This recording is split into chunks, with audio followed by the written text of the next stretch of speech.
Yeah, so I thought, like many others, I thought I'd start with a little bit of a personal background, not a lot, but just mostly relating to the talk itself. Um, so there are many things that drew me into gamelan after encountering it, and that was I first encountered it when I was an undergraduate at Simon Fraser University in Vancouver. I guess that kind of came up last talk with Masu Trisno. It was great to hear from him and hear his story. So when so part of it was just the sheer sound of the instruments, but another really, and I remember hearing the first time Gamelan Medusari played a gangsaran, just being blown away by the sound of all that bronze just being struck loudly. It was really, and that gamelan actually has a kanong Japan, which is not a super common instrument. I guess maybe most Javanese sets have it. I know that they had a Wesleyan too.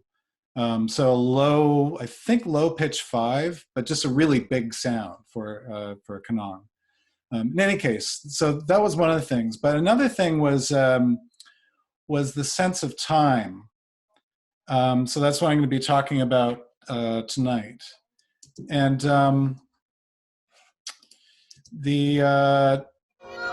whoops, okay, let me go back. So there are two especially strong memories. One was at the first time I took the summer workshop. It was after my first semester playing. I was already hooked, and came back in the summer for this 2-week intensive course that SFU put on. And Pek Chokro used to come up to teach those, but he had recently had a stroke that year, and so that was the first year that he didn't come. So Pek Susilo came. It was great to have him also. That was not my first teacher, but one of my first teachers. And he taught us Talu, so the overture to the Wayang. And I think the short version, starting with Ladrang Srikatan. Or a shorter version. And I remember from that this sense of time passing, or passing through time, really vivid. Almost, it felt like flying through clouds, like somehow you could see time going past. Except that, it wasn't, maybe it was sort of synesthetic, but in any case, it was just like this almost visceral kind of sense. And so it's especially strong, I remember, in the transition from Ladrang Srikatan to the Katawang. In that case, it was Sukmo Elang, but I found one example, and this actually goes to Katawang Puchong. And so it's like the Gerangan is being overtaken. Anyway, there's more I could say about this, but let's just listen to a little bit of this.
I see that Ed Luna noted that Pochung literally means corpse, which I'd not heard before. But Sukmo Ilang means the soul.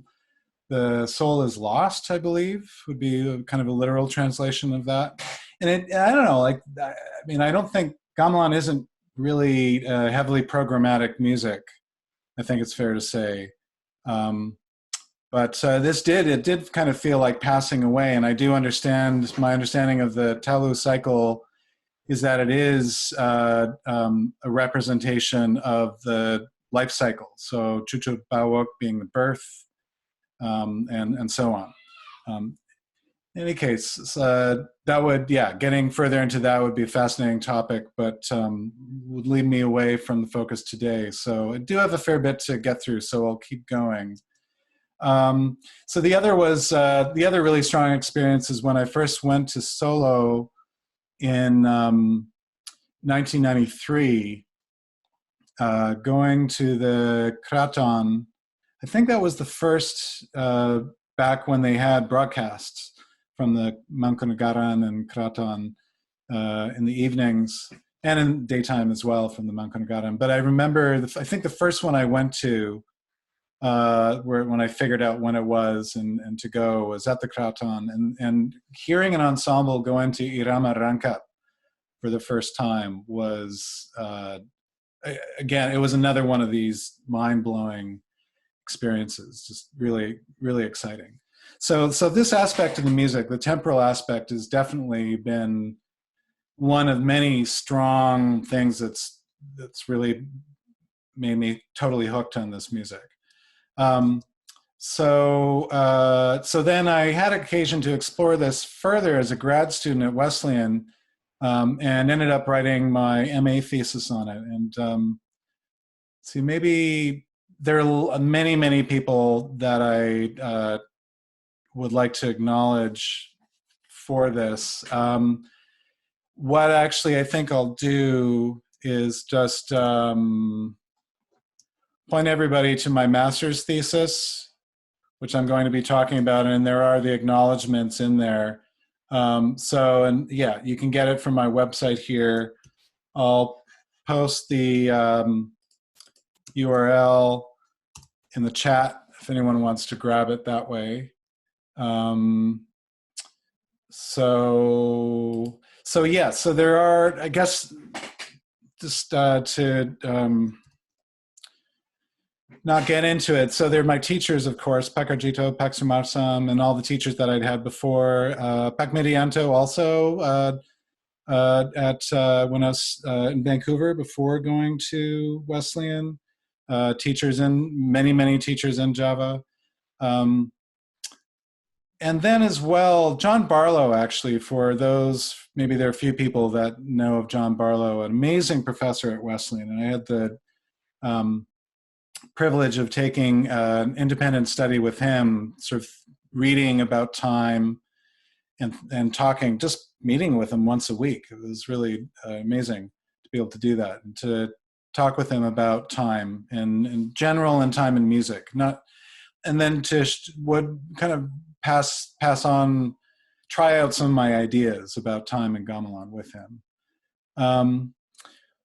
And then as well, and this is definitely my thesis, the bibliography will acknowledge this fully, the existing scholarship that I was building upon. So many scholars, some American, some Javanese, some both, like Pak Sumarsam. And oh yeah, and I also, of course, the seminar that I got to take with Pak Marsam early on in my grad studies was formative. But at the same time, I think it's fair to say, and I think perhaps the kind of theorizing that I did in my thesis, for better or worse, it is kind of a flight of fancy of my own. So I'll take credit for whatever is good about it, and also for wherever it kind of goes off the rails or kind of ends off way off in left field, to use a baseball analogy, which John Barlow would be a big fan He was big into baseball and Beethoven and a couple of other very specific kind of topics, as well as just being an amazing generalist. Okay, maybe I will single out Pak Marto Bangrawit, who I never got to meet because it was he had passed before I started getting into gamelan. But of course, he's important in so many ways to so many people that have connections to solo, and his writings are really, really amazing for someone going from being completely practice focused to really engaging on an intellectual level and theoretical level with Karawitan and really trying to articulate verbally what it means, which is of course not the only way to have knowledge about the topic. And Mark Perlman's dissertation is a fantastic read. And if you don't have time for the dissertation, read the book, which is also fantastic. But if you do have time, do check out the dissertation because there's a lot in there that's not that didn't make it into the book. Okay, so let me keep going now. So my basic thesis about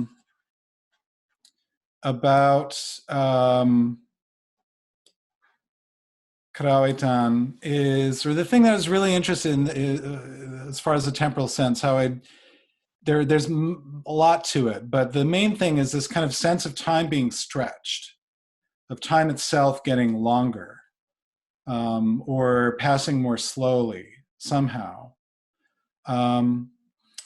So terms to talk about that, I think maybe useful ones are pace. So I could talk about tempo, but pace somehow seems, tempo is very much connected to the beats, whereas pace, if you have a whole melody, you can talk about the pace that a melody can go on. And of course that's related to tempo as well, but somehow that gets at something different. Scale, which is also duration, might be the more straightforward term, but thinking of different scales, it's because it's not just clock time and it's not just the total duration of a piece of music, although that is significant, and the duration of suites, a suite of music. So like the suites that Alex talked to us, gave us an introduction to how those are put together. I mean, that is a really significant part of it, that you've, in a Klenengan, just the duration of a Klenengan or a Wayang. So scale in that sense. So it's duration, but more than just duration, I'd suggest. And then modulation and transformation. So with modulation, of course, in music, for Western music, means moving between keys. But I think you could also apply to a temporal sense, and really, I think it's apt because there is like this deliberate manipulation of time, and things transform because of that. And the things that transform are pulse, phrase, cycle. So they're all malleable. And then I think really a really fascinating thing, and I'll get to this in the talk, is how Karawitan or Javanese gamelan music, how it pushes the limits of malleability of time in really interesting ways. Okay, so let me get a little less abstract and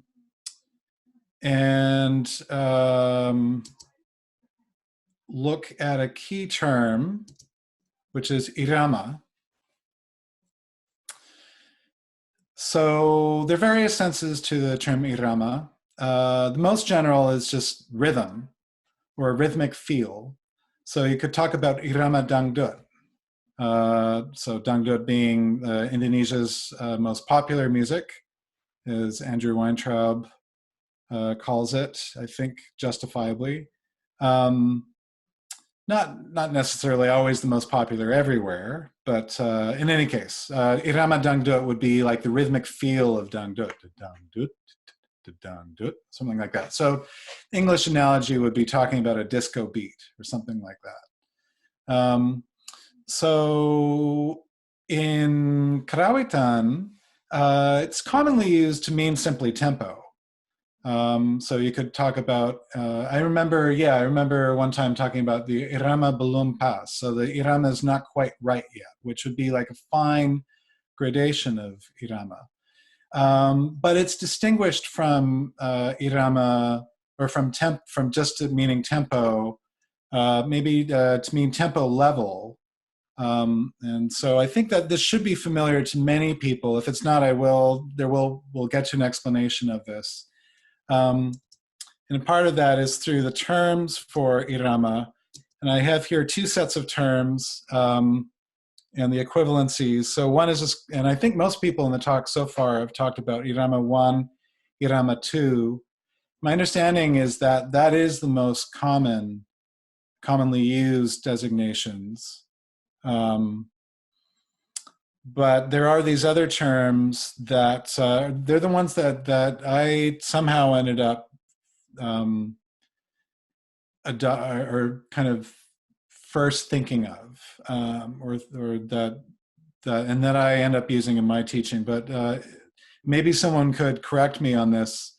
But I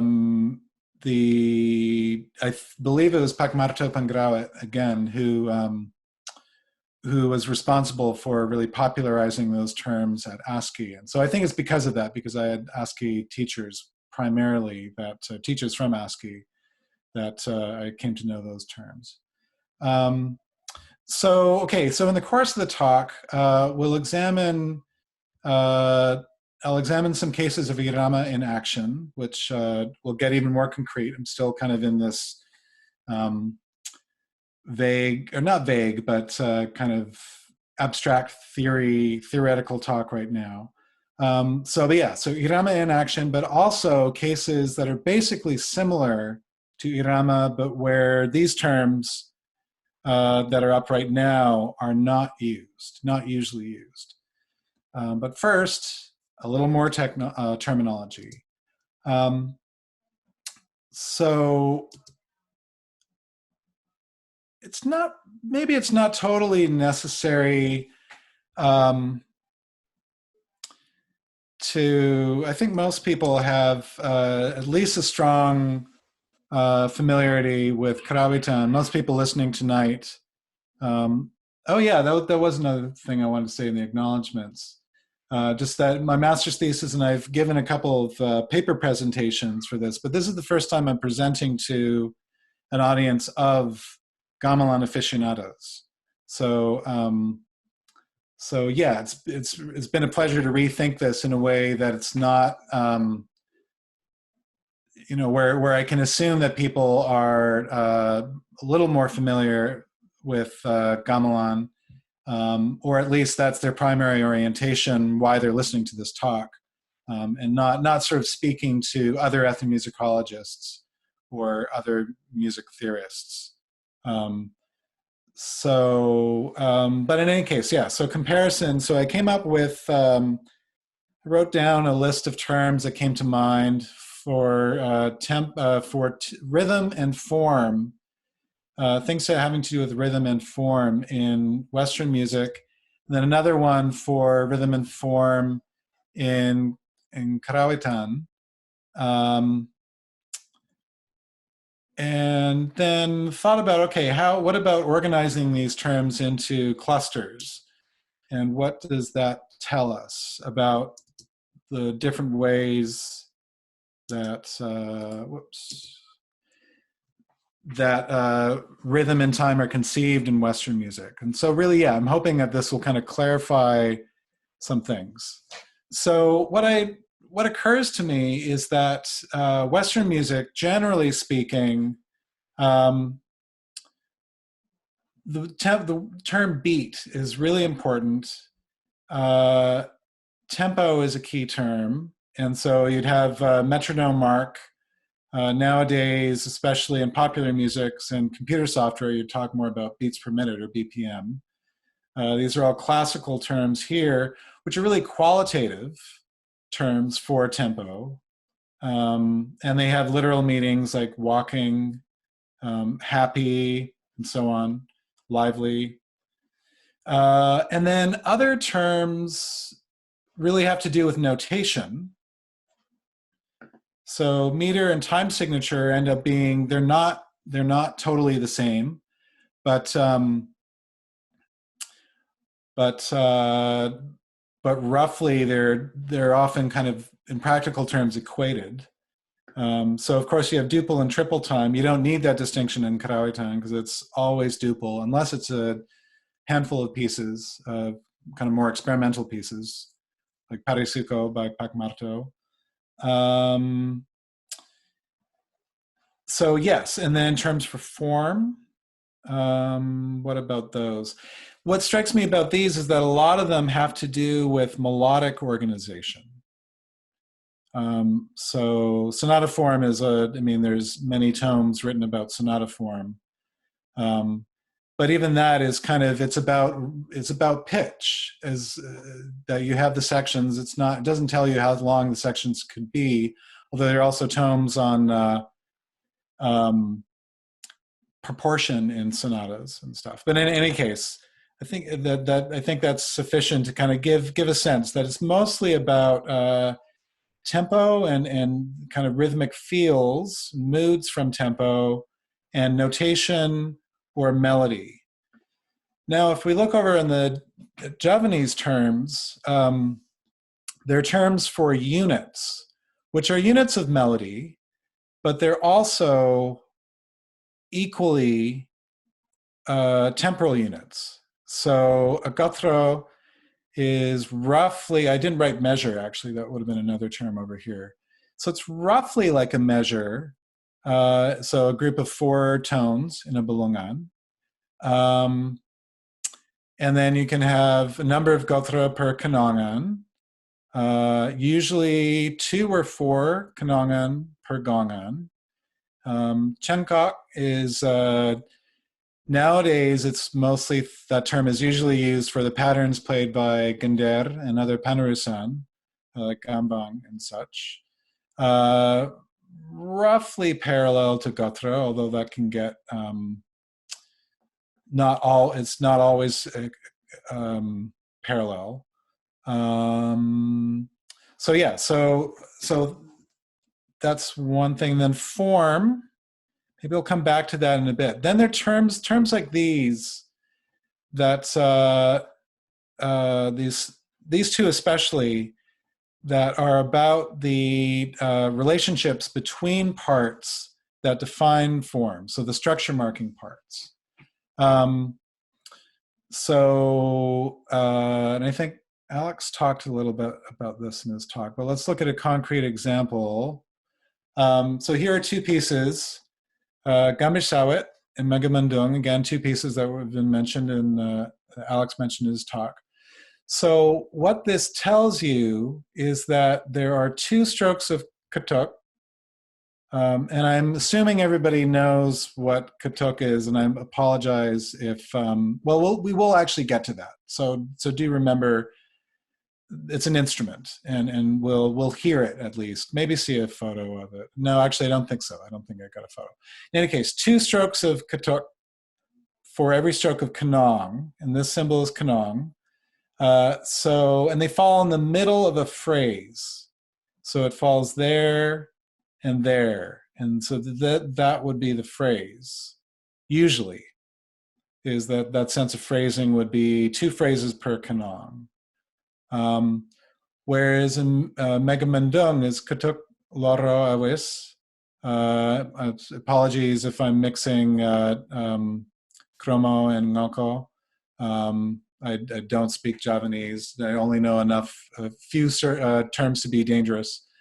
But in any case, so it means that it's infrequent as opposed to frequent, which means that it's in the middle of a phrase that's twice as long. But again, 2 of them per kanong, so 1 there and 1 there. And typically it's not indicated in the notation. So the musician playing Kotok would have to understand this. So this is practical knowledge. knowing what that means. And then this is a Minga for more completely, it'd be Kotok for, and there's Kotok Karapan. So not Karap, but Karapan, which is even more frequent. And there, so you got four, so you'd have one there, there, there, and there. And that's the same for both of these Inga. So, and then it also, you know that you're supposed to, if you, a musician would know that you also play Kempiang. So you go Piang, Tok, Piang, except a lot more slowly than that. Okay. So, okay, back to these terms. So all these terms, they have, I actually don't, I mean, some of them have, I know some of the literal meanings, a couple of, well, at least the literal meaning of this. Lanchar, well, I thought because it is the pieces that you start with it meant basic or rudimentary. So when I clicked off Lanchar at my language evaluation test when I arrived in Jakarta as a Dharma Siswa student, I think it was pretty clear how far I was from being lanchar, which literally means fluent. So it means the melodies move fluently rather than basic. So no, I was definitely not fluent in Indonesian at that time.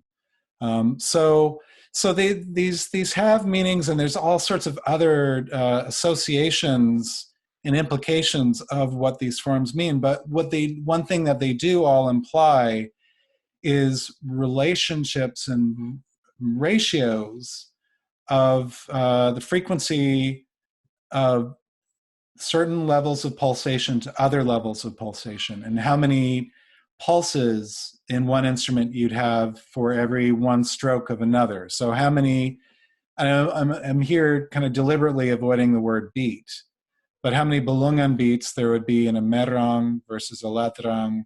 And merong, that varies depending on whether it's what the form is, how big a merong it is. And same for inga. So yeah, so there we've got these ratio relationships.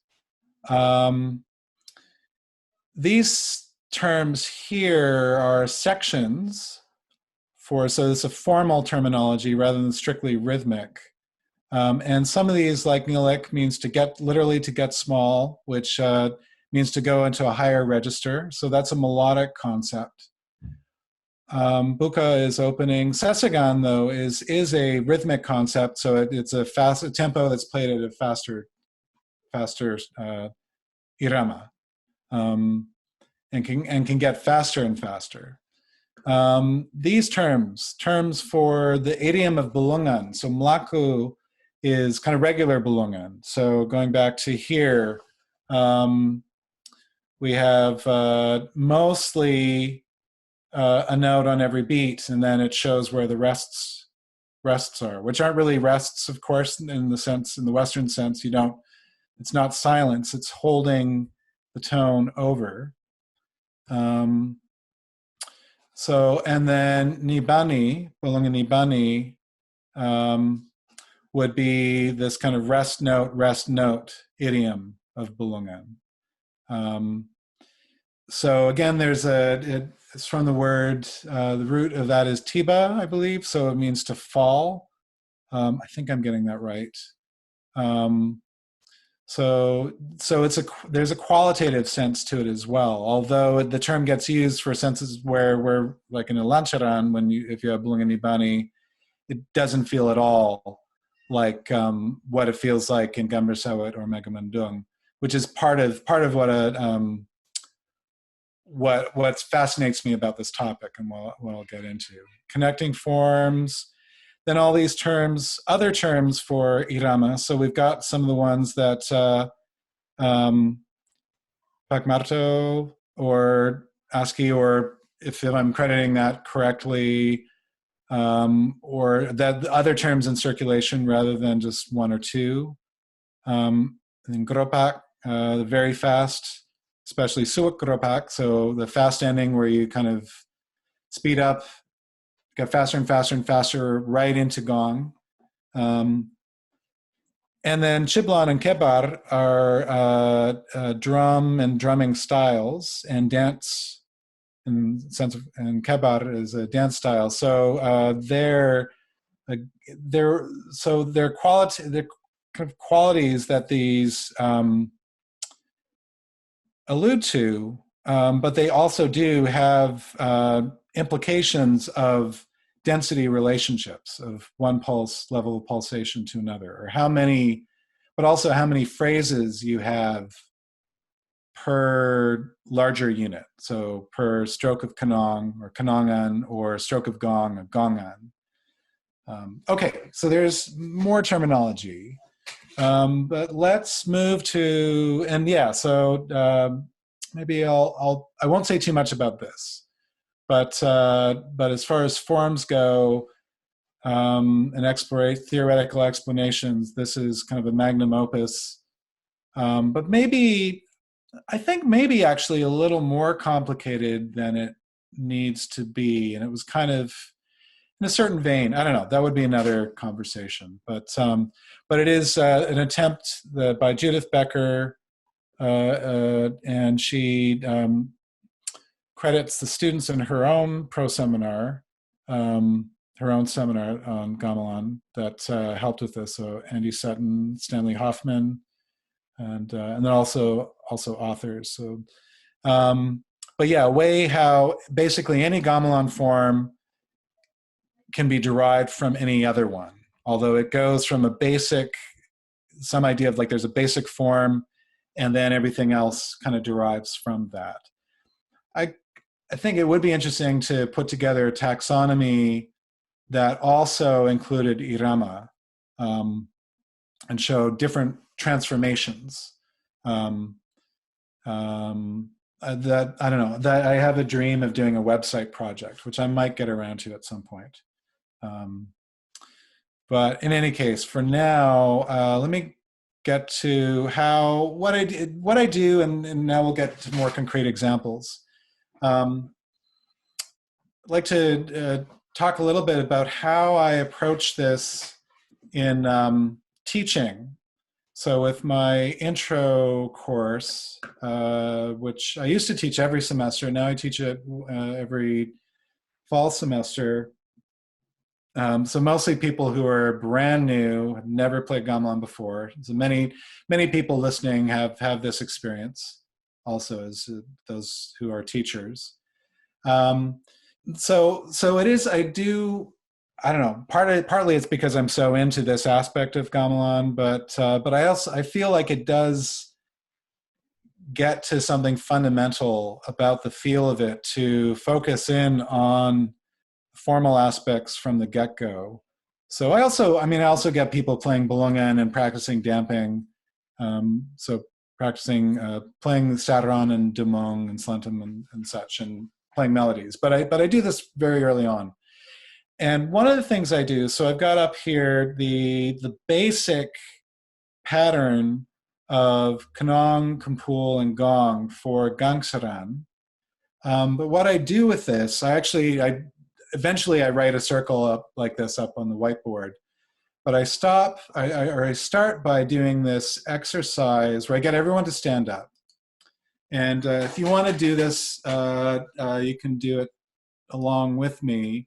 You won't be able to see my feet. I'll adjust my camera here, but you can see that I'm stepping back and forth.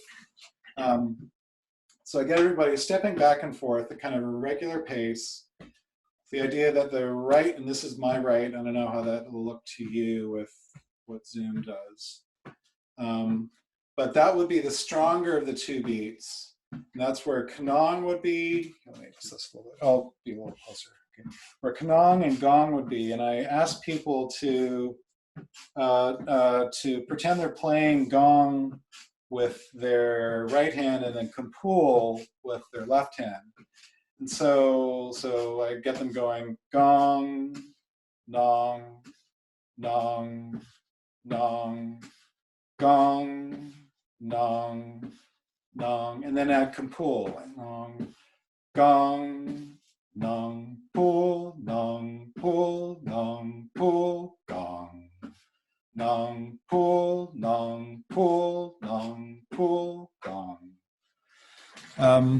So when I do this, I don't know, maybe it's kind of weird. Idiosyncrasy of my teaching.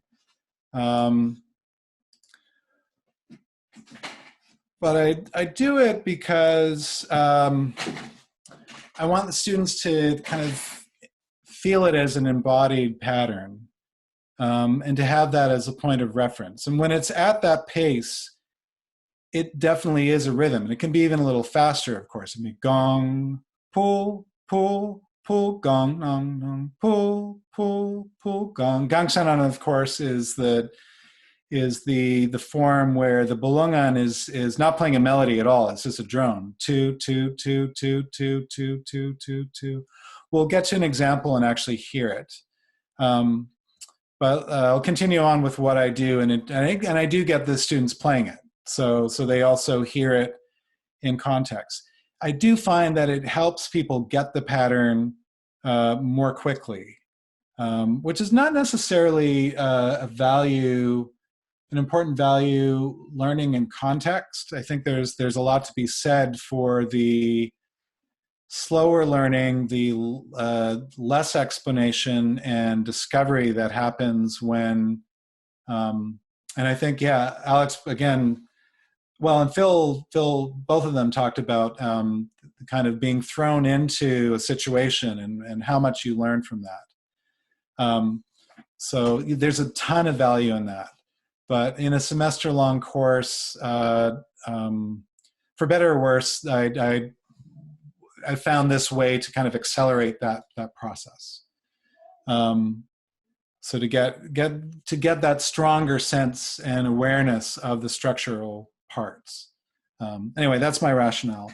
So then I slow it down and ask them to insert a Kotok, and there we have lancharan. So gong tuk, tuk nong tuk, pool tuk nong tuk, pool tuk nong tuk, pool tuk gong tuk, tuk nong tuk, and then I make up a kind of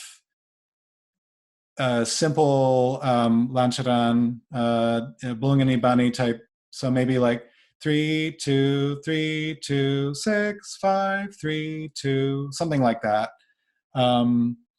Just to get the idea of the relationship between parts, and it also gets some bulungan practice, damping practice, ready to play bubaran udan mas. Typically is like, don't always use that piece, but often use that. So so we've got that, and then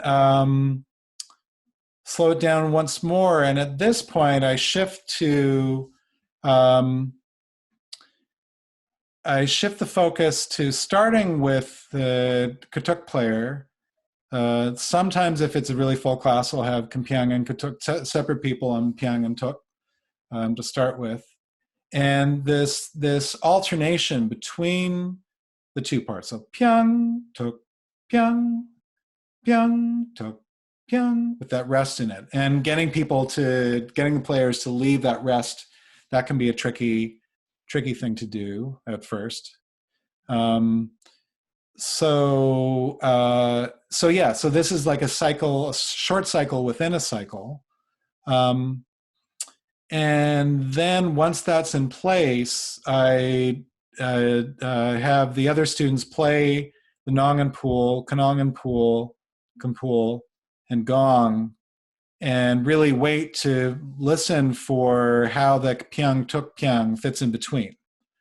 And so for talks I've done on this, and also introductions for other courses, not Gamelan courses, but just like a guest lecture, I'll listen to an audio example of this. So I think a lot of us have heard this, but if you haven't, okay, now you will actually hear some of these instruments. So this is a recording from Ben Brenner's book, Music in Central Java. I'm not sure whether Pagniti is playing on this recording, maybe not on this one. He plays on a lot of them. And there's some great examples in that book. And it's a fantastic book for a beginning course. Okay, let's take a listen to this.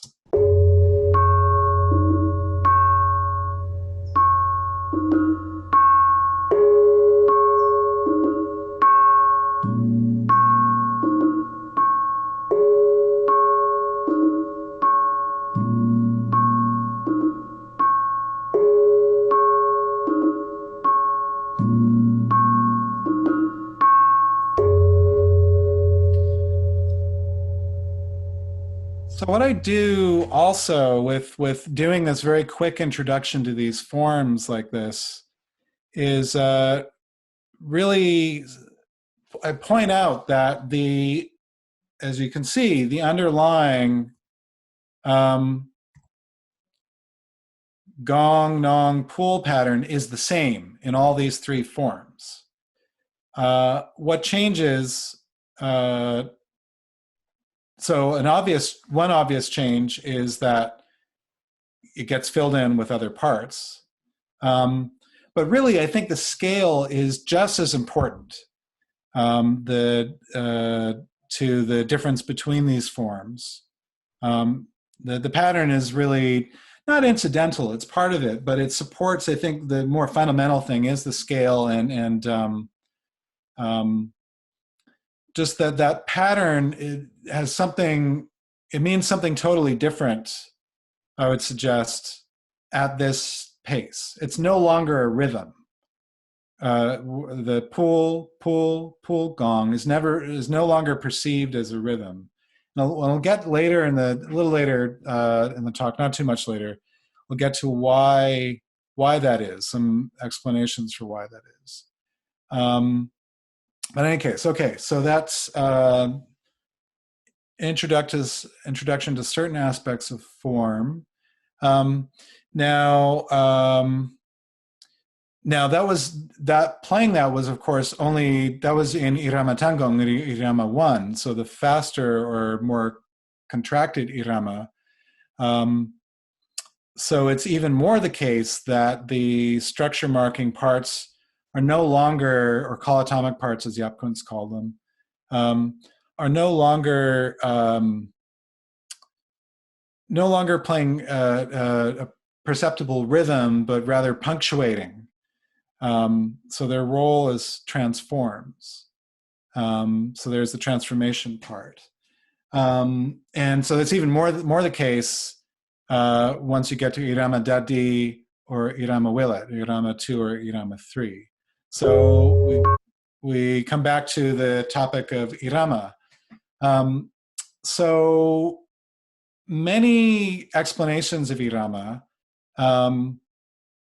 focus on the density relationships. And specifically, they take as the example the number of strokes of Peking. So here, these sort of narrow ovals, that would be Peking stroke, and this would be the Bulungan stroke. This would assume Bulungan Melaku. So that would be the kind of lancaran melody where it really was a lancar, where the quality of the Bulungan was lancar, fluent, very fast-moving melody. And so there are a number of those. So 1-to-1, and then Irama 1, and then so that actually, to account for that, you call that in a attempt at a more comprehensive system, you'd call that Irama half. So Irama 1 would be 2 strokes of Peking to each stroke of Bulungan. So here, we're showing a gotra, a group of 4 tones. And then 4-to-1, 8-to-1, 16-to-1. So that is one way to think of that, and that's definitely an important part of the picture. But it's not the only. But there's more to Irama than that, a lot more. So as a point of contrast, this might be more useful to. Well, I think it's useful. It's probably not news to anybody, but that's played even a little bit of gamelan or listened to a bit of gamelan, but the Irama does also involve tempo. So it's not that it's not tempo, it's that it's not just tempo. In that the tempo, it's really orders of magnitude, quite literally. So that meaning differences in scale by a power of some number. In this case, power of 2. So that when you shift Irama, the scale doubles. So it's twice as big, 4 times as big, 8 and 16, or as long, the duration of it. But it's not just shifting from one to another. And the point of contrast there is maybe one good example is double time. So let's take a little foray away from gamelan for maybe a minute, maybe less. And this lovely tune by Miles Davis, and from the real book, and the album Kind of Blue, and then also Portrait in Jazz, Bill Evans. Anyway, Bill Evans, I thought it was a Bill Evans composition, actually. In any case, so it's also cyclical, has that in common with gamelan, and it does shift something like irama, but it's an instantaneous shift. So we'll hear just the end. Maybe I'll follow along with this. I know that doesn't always work so well in Zoom if the video is jumpy, but I'll try to follow along as best as I can in the. So it goes from the slow ballad to a double time where it goes twice as fast once through the form and then goes back to the slow. So let's take a listen.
Okay, so yeah, so you do get that. You also get it apparently in Thai music. Judith Becker wrote an interesting article showing how a similar phenomenon exists in Thai music and comparing them. But the crucial difference, of course, is that in irama, as I see Jody just wrote, some instruments slow down. So that would be here, slow continuously until they're approximately half as fast as where they started, while other parts slow until it gets to a point where they double to be roughly the original rate. And you can see then this is a sort of visual where representing time spatially here. So it can go the other way too. The rate quickens and then halves back to the original rate. So I think this is probably familiar to most folks. Anybody who's tried learning Peking has learned this. And of course, many of us, this is old hat and just basics. But it's a very fundamental point. But so most often, yeah, it is Peking that is used as the example, but of course it applies to all the Panerusan. And I teach my classes also that the root of Panerus is terus, meaning to keep going. And so it's kind of the idea that they have this continuous level of pulsation. You always want to play at within a fairly narrow band of pulse.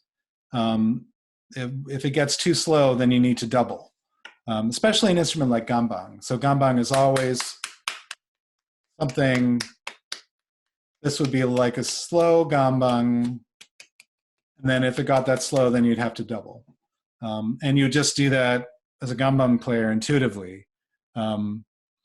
and just change your willet and your chenkok accordingly according to the context. But well, you'll see how this, I'll apply this principle. I'll show how this principle actually shows up in other ways. But let's keep going. Oh yeah, okay. So an example of where, so the more familiar example of where certain parts, the bulungan slows down while other parts double. So again, we'll go to Gambar Sawit. This is a diagram from my master's thesis. All these waveforms are trying to, an attempt to, Pak Marto Pangrawat had this concept, I think it's his concept, but maybe actually no, maybe it was someone, others used it as well. Padang Ulian, some idea of kind of like question and answer. So these pairs of phrases. And this shows that what I attempt to show here is how there are these nested levels of phrase or of cycle within the larger cycles. And here I have the largest cycle being the Kanong cycle. So at every Kanong, you get one complete waveform. And at Kanong, all those come together. So they're all going down together. Halfway through the Kanong, these two levels are going down, but the Kanong is going up. And then there's another level of pulsation that sneaks in there, as with doubling. Then they all go down together at Kanong. I could have added one more for the whole gong cycle. In any case, that's what that's about. But let's listen to, actually first we'll zoom in. I'm not sure, hopefully you can read this on your screens. If not, you'll get the general idea of it even without that.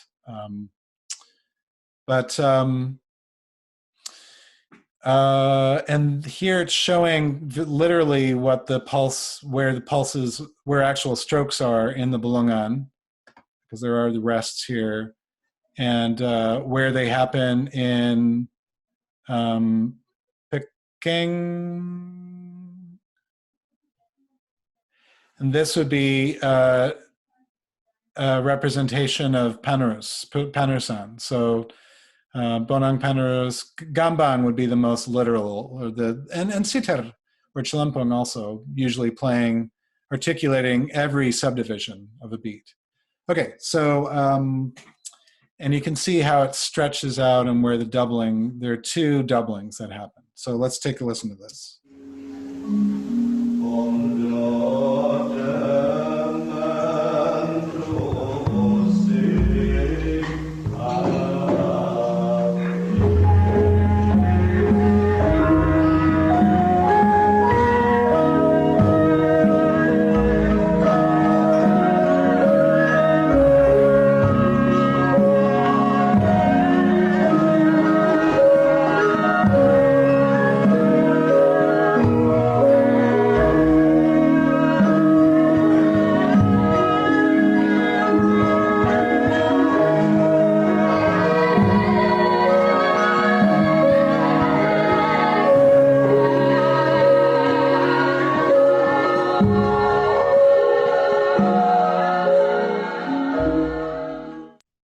Okay, so most gending usually begin this way, with starting from Irana Lanchar.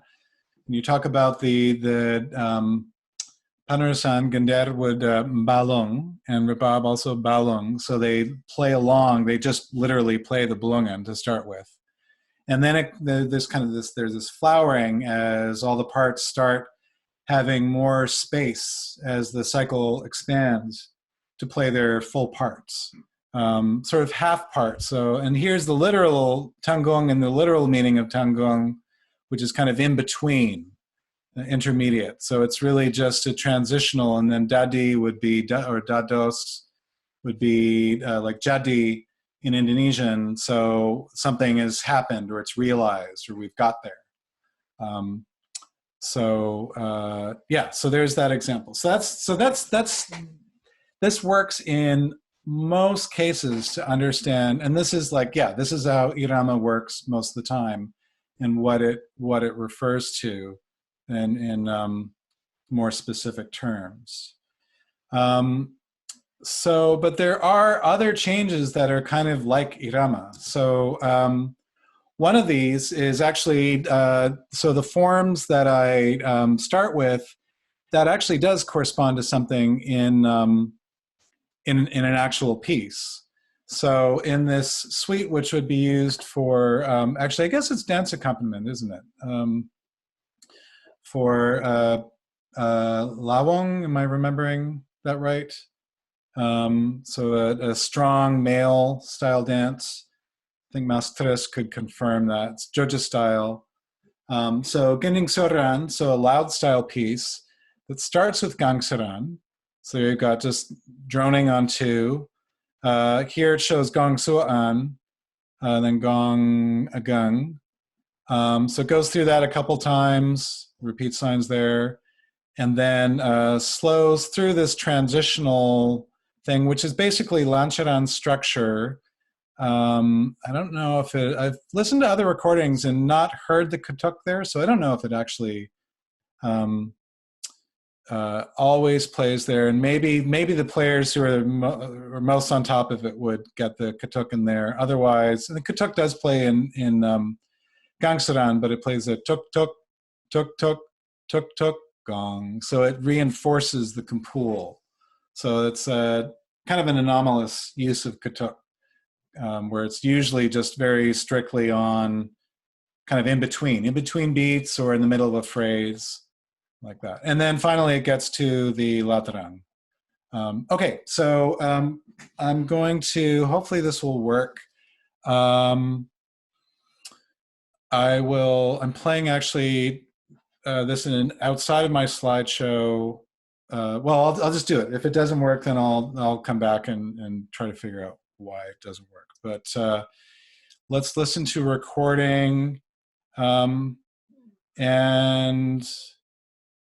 I'll just point here to where we are. This will show the forms. So the gong, nong, pool, gong is nong, pool, gong, like that. Doesn't show the larger cycle of four gong-an making up a larger gong-an cycle, which is typical once you get smaller forms like Lancharan or Gangsaran. Okay, here we go. I think actually I'll do it just like that with that. Oh, I didn't cue it up. Okay, this is a rehearsal. That's probably exactly how we'll do it. Can people hear it? Maybe I'll do this as a sound check. If someone could just write yes. Yes, we can hear it, correct. Awesome, okay. Okay, here we go.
That one's not going to fade out. Sorry, I forgot to do an edited version of that to be a little more smooth, but it works fine.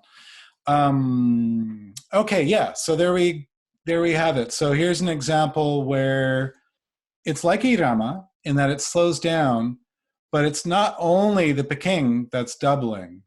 The Bulungan also doubles. So here it plays twice as fast.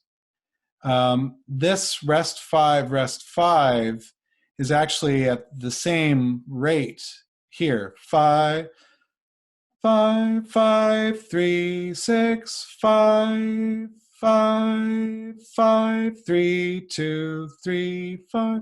Whereas actually, sorry, I did that the wrong way. 5, 3, 6, 5, 5, 5, 3, 2, 3, 5. So it's slowing down through this and then doubling once again once you get into the Lateran. And then the other thing that changes is you do get this exactly like I do in teaching, this progression through the forms. So from Gangsaran, slowing down, and then you get another layer of subdivision with the Kotok, maybe.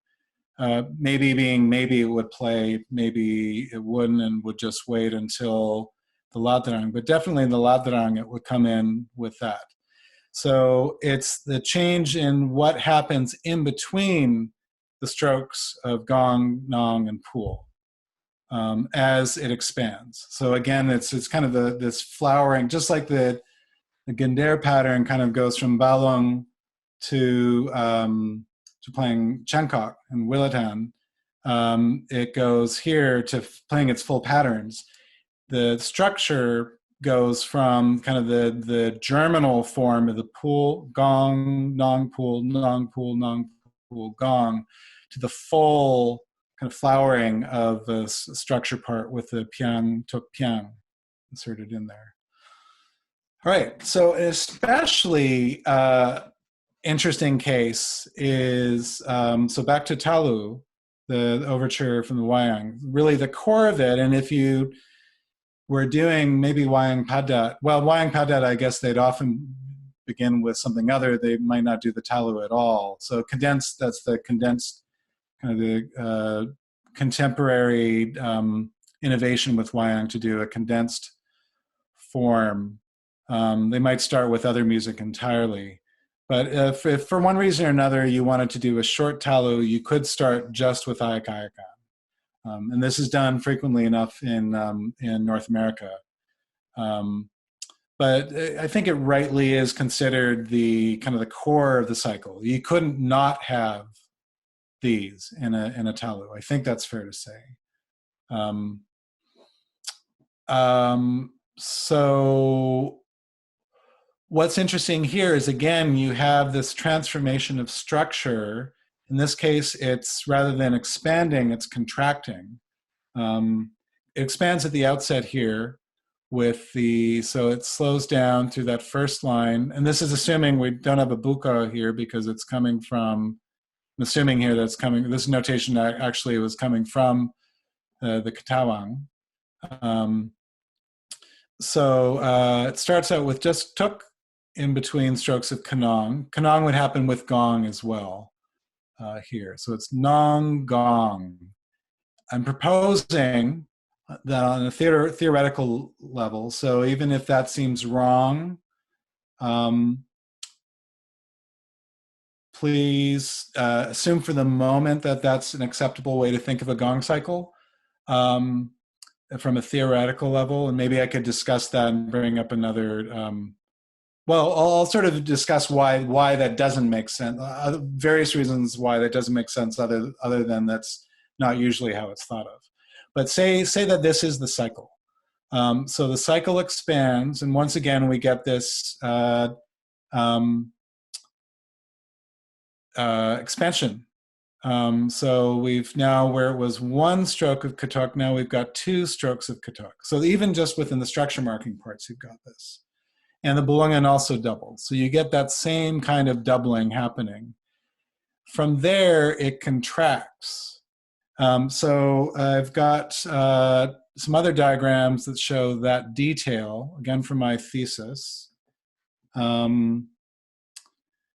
So, and I see Jody is pointing us to Roger Vedder, and yes, definitely, he's one of the.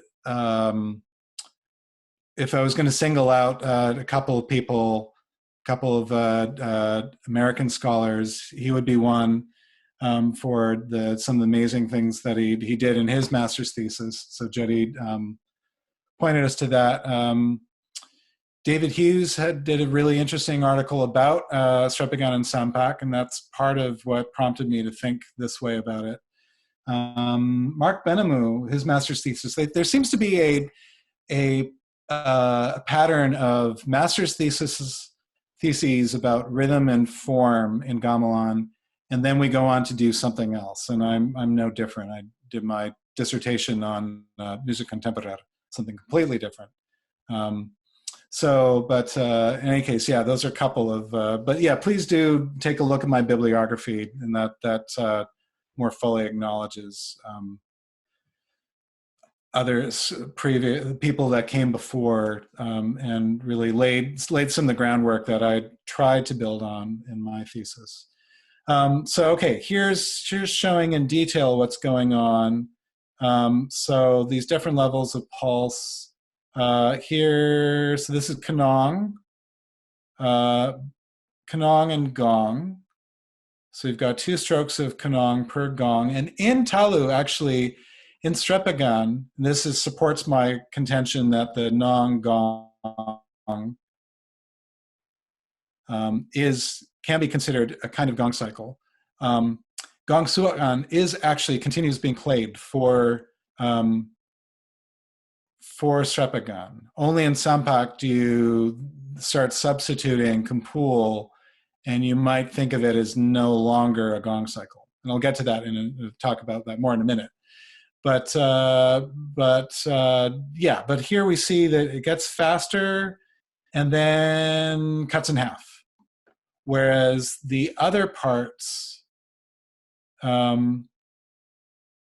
keep going. So what was that? Yeah, no, okay. So it's the Peking, this would be Peking and Bulungan cut in half here. So this is approximately half, or so it ends up then being twice as long as that there, and approximately the same as here, but very seamlessly and smoothly, which is really the hallmark of irama. Those kind of very smooth transitions from these density relationships and tempo levels. But you don't talk about irama tanggung and dadi, or irama 1 and 2 with going from ayaka to strepigan to sampak. Instead, you use the form terms, or you don't use terms at all, you just do it.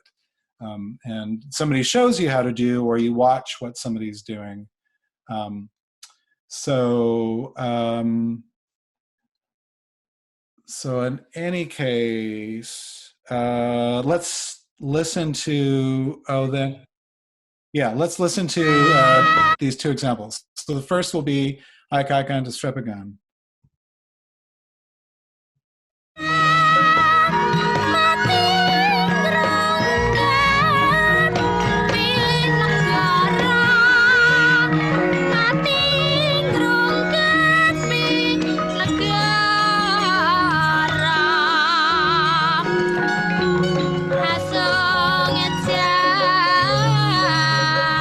Up a little bit in the following there. This is still technically part of Aikaikan here. So it actually shifts to Strepigan form before the gong. You could argue that Aikaikan starts out as Strepigan, in fact, and then expands into Aikaikan proper. From a strictly theoretical sense,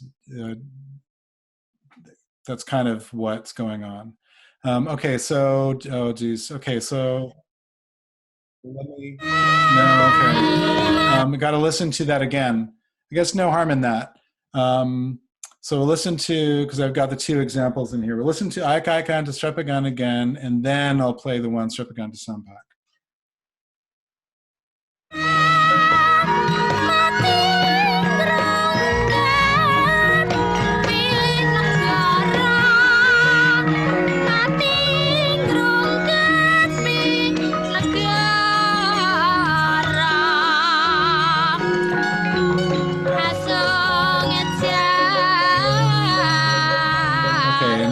did an edit there because they went into Palaran in between, which you can do, as we learned about, and as Phil gave us a wonderful crash course on. And just to, and I think Matt has made this clear, but yeah, you can go back and watch things that you didn't catch. So for those of you who are joining in for the first time, all of these talks are archived, which is fantastic. It's going to be a great resource going forward. Okay, so strapping on to Sampak, similar type thing happens, except there's really interesting things that happen with the Balungan instruments that the Saran Panarus keeps on going with the alternation of tones that is the characteristic of Strepagan. And then the Slentum plays the upper neighbor, which also you get that 1, 1, 6, 1, 6, going between Slentum and Compul. Not in every tone, but at least part of the time. So playing on these offbeats. Okay, so let's listen to that.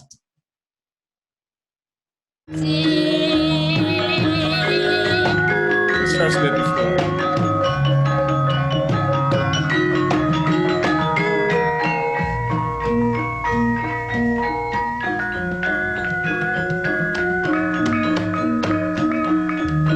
So that transition goes by in a flash because it's already so fast. Which, oh, I did include this slide. Okay, so here's more from my master's thesis. This is showing the whole progression of forms, just in terms of not accounting for irama here at all, just in terms of if a beat is considered the same, just in terms of number of beats. How it contracts with the transition here, very briefly, it contracts even more and then expands again. With the irama, Aikan can expand to be even longer. We'll see that. Actually, I do have that diagram as well, but not an audio example. And then ending in Sampak. How are we for time? I don't want to go too long, and I want to get to other examples. So let me keep going through some of this, showing, okay, so what's the argument against thinking of this non-gong or nongpul as being the shortest possible gong cycle from a theoretical perspective is that it is too short. It enters the realm of pulse. And let me actually zoom right ahead. Maybe I'll come back to that diagram. To some cognitive psychology. And I'm by no means any expert in this. And before I actually do any further writing, I do intend at some point to turn this into an article. I'm not so great at doing that, but as in not getting around to it. But it's joy of being a lecturer rather than on the tenure clock. But in any case, this was this really pretty important article, as I understand, on rhythm and tempo. So not so new. But when I met with Carol Krimhensel, who is in the psychology department and has done a lot of work on psychology and music, including a co-authored article with Mark Perlman on categorical perception of tuning. So a whole other topic, but also fascinating. It was all, yes, nothing has come up that is negated the basic findings of this, maybe refined it. But in any case, there are two important notions here. One is what I term, this is my term here, rather than one I borrowed. I don't know if others use it or not. Maybe there's other scholars use related sorts of terms. But what here I talk about pulse being salient, rather than and that does actually reflect some of the research, that there isn't any one point where a pulse stops being a pulse. although that's kind of suggested in this quote here. So let us take the example of the tick-tock of a clock. The sounds are linked together in groups of two, something called subjective rhythmization. Let us suppose that once one can slow down this tick-tock indefinitely, kind of like you do with gamelan. Maybe not indefinitely, but a lot. There comes a moment when the tick and the tock are no longer linked perceptually. They appear as independent events. This upper limit is also that where all melody disappears and is substituted by isolated notes. So that's one important concept. And many of you, I think, are already recognizing, I would guess, how this directly relates to things that actually happen in gamelan music, Javanese gamelan music. So another important concept, and actually the one that's maybe more important to what the immediate point here, is the idea of the psychological present. And there isn't any one snappy quote for this, but 5 seconds was about the limit. And he actually, the examples he gives are actually like the amount of information you can convey in that amount of time. That gets into more information theory, but a thing like a phone number being something that you can recognize and remember. And you get much longer than that, and it gets to be harder to memorize that string of numbers, unless you're kind of person that memorizes pi to however many decimal places. So possible, and actually, I think that actually that's kind of a joking example, but I think it actually gets to something really important, is that if you put your mind to it, you can expand, you can push against these limits.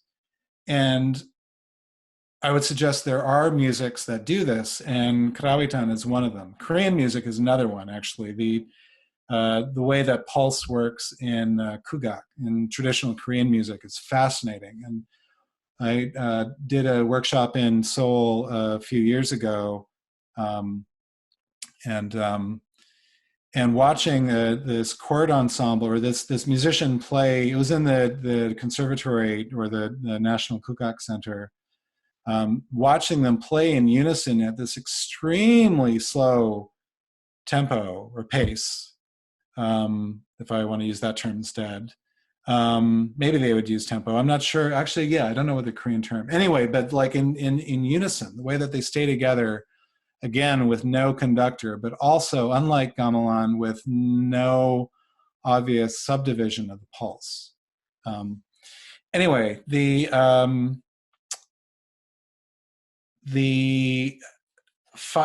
going to the 5 seconds limit.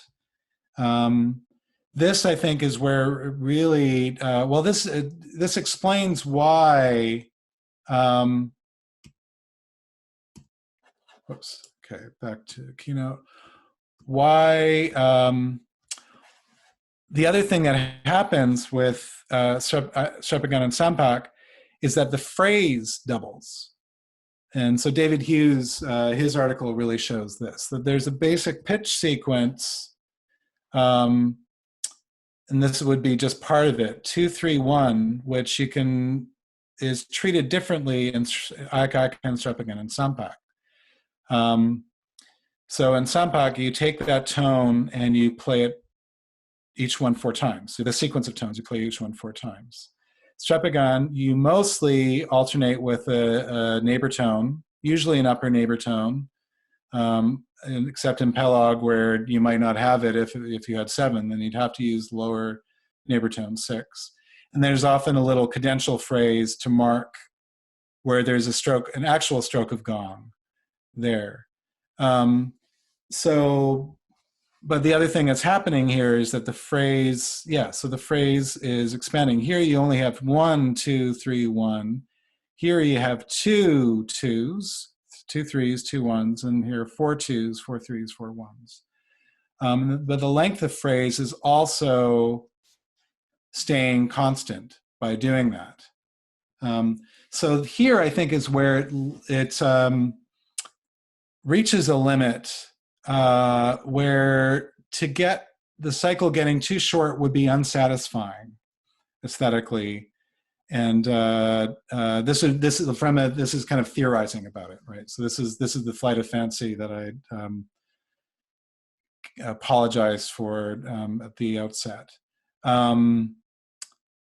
And then with the irama, it can expand, and here actually this is so Mastres brought up the term laya, which has, and I'm very curious about that. To what extent laya was a term that was introduced as an old term that's existed and been used commonly among gamelan musicians for ages, or is it something that was introduced once theories came along? You needed to distinguish between tempo and the way that we usually think of it as fast or slow, and irama is being like these large scale tempo changes that also have changes in density along with them. So, but here, yeah, it's changes in laya that will expand a phrase. Well, actually, here, yeah, it's the slower version of sampak, and then the faster version of it. Oh, again, I have a the close up of this. Okay. Matt, how are we doing? Can I keep going for a little bit, or is this pushing it? Yeah, Chris, I think you can keep going if you want. We still have an audience here, so I don't. Okay. Okay, so yeah, apologies if people need to sign off because it's getting towards your bedtime, or for whatever other reason, piles of dishes waiting, or so here, okay, so here we've got 5 seconds. So remember, that's the idea of the temporal present. So gangsaran fits within that, which explains why the gong, nong pool, gong, nong pool, gong. Why that gels as a rhythm, because it fits within the temporal present. This is like a cognitive psychology explanation for that. Maybe this, in a lancharan, maybe you still get a little bit of sense of that, but it is exceeding it. But there it's like 2 phrases, so it's only a little bit past that.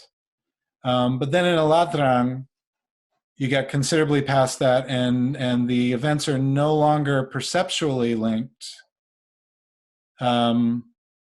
If they were just happening by themselves without anything in between, you might not notice that the nong and pool are happening regularly. They would just sound like isolated events. That's the concept of and kind of an extension, actually. That's extending this to the idea of it's conflating these 2 concepts, but also extending one to the other. The idea of the salience of pulse becoming where something is heard as regular without something subdividing. And of course, there is a lot in gamelan. There's always something subdividing, at least a couple of things subdividing. In Gending Kamanak, hopefully, if people haven't ever heard of Gending Kamanak, you should. Because it's a fantastic, really eerie, well, I know that's maybe imposing a mood or a sense on it, but beautiful form. It's basically just a vocal chorus, gong, kotok, kanong, kandang, and kamanak, the 2 banana-shaped bells, or the bells that kind of look like bananas. In any case, yeah, that's this kind of the spare as you get in metered form in Karawitan, or about it. Maybe there's things that come close to that, but in any case. So let's look at an example here, another example. So back to an ayak icon, but here with the way that, again, this idea of blooming, but also expanding from where the kanong, this I didn't actually have how long 1.8 seconds is, but I think it's within that. Yeah. So this would be, kanong is definitely heard as a pulse at the outset of Ayakaikan. And the buka, if you're doing it by itself, is just the kandang again playing da, da. So just two low strokes on the kandang. So that would be a slow pulse. But then it expands to, and everything fills in, just like it happens in Gambir Sawit, except here that the gong cycle is short, and it goes from what maybe is on the lower limit, the shorter limit of what, and here again the idea of scale, and why I like the term scale, lower limit of what can be considered a cycle, or what would be felt to be a cycle, and what would enter into some other realm. And then as it expands, it clearly becomes cycle, and with phrases that fit within it. One more example of, okay, here we go. Actually, let me back up and explain what I'm doing with this. So I came up with another way of representing this expansion.